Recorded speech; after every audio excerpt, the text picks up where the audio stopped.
What's up, brothers? So, today's video, I am solely purposing it on the Cardinals' decision and mozelak leaving.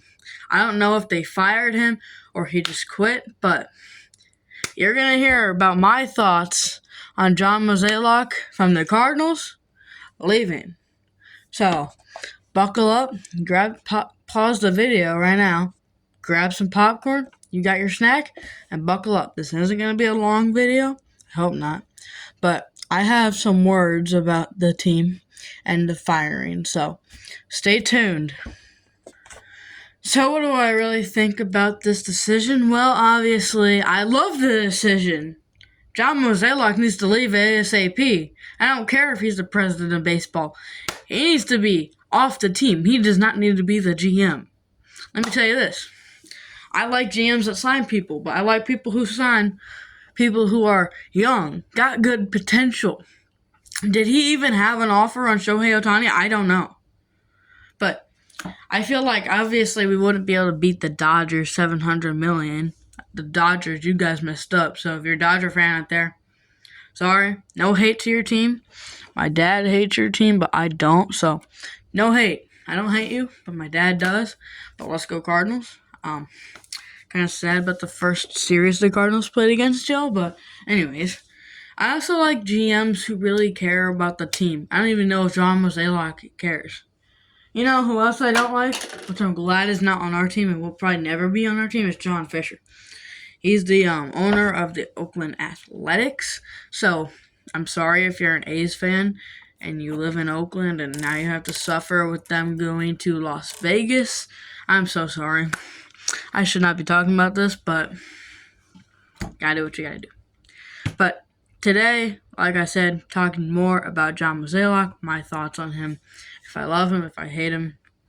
So, stay tuned because I will tell you all about why I love or I hate John Mozelak. And by the way, guys, I am so sorry that I have not posted. I'm really trying to keep up with posting more, but let me tell you this. Whenever I go back to school, I really want to take some time off. This is actually my first time having a YouTube channel when going back to school. So it's kind of a hassle having to deal with making videos for you guys, having to deal with any homework that I have to do, or dealing with having to know my teachers a little bit more because it's like a toss around. Like, I want to get to know my teachers more. I want to be able to do my homework. I haven't had homework yet, which is good. I could read, but I can read on the weekends. I don't have to read, but it's a choice. But so here we'll go back with John Mozelak again. Sorry about not posting often. So John Mozelak, I absolutely hate him. I think I mentioned it earlier. Like if I could, this is what I got in my head when I got hit with a baseball bat.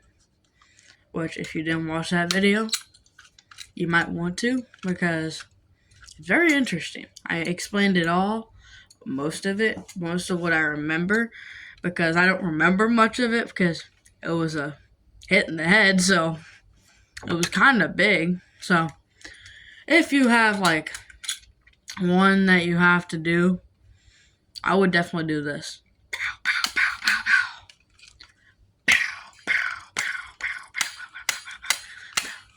So anyways, I don't like him.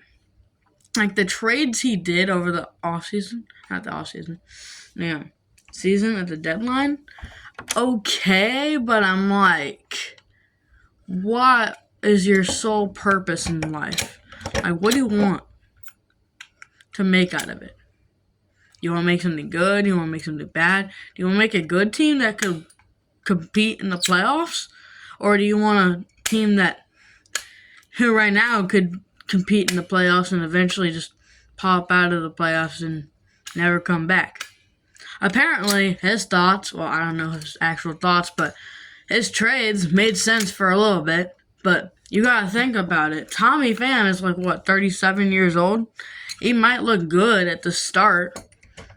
He's just trying to prove a little bit about himself. And then he's just gonna be horrible, so he can be in the starting lineup. I'll tell you this. It is not Oliver Marmo's fault. He is not the one making the trades. It is John Mozelak. So never try to blame our flipping manager, because if you do, I'm coming after you. Have a stapler. I'm not going to talk about the fact that it's empty, but I could always fill it up.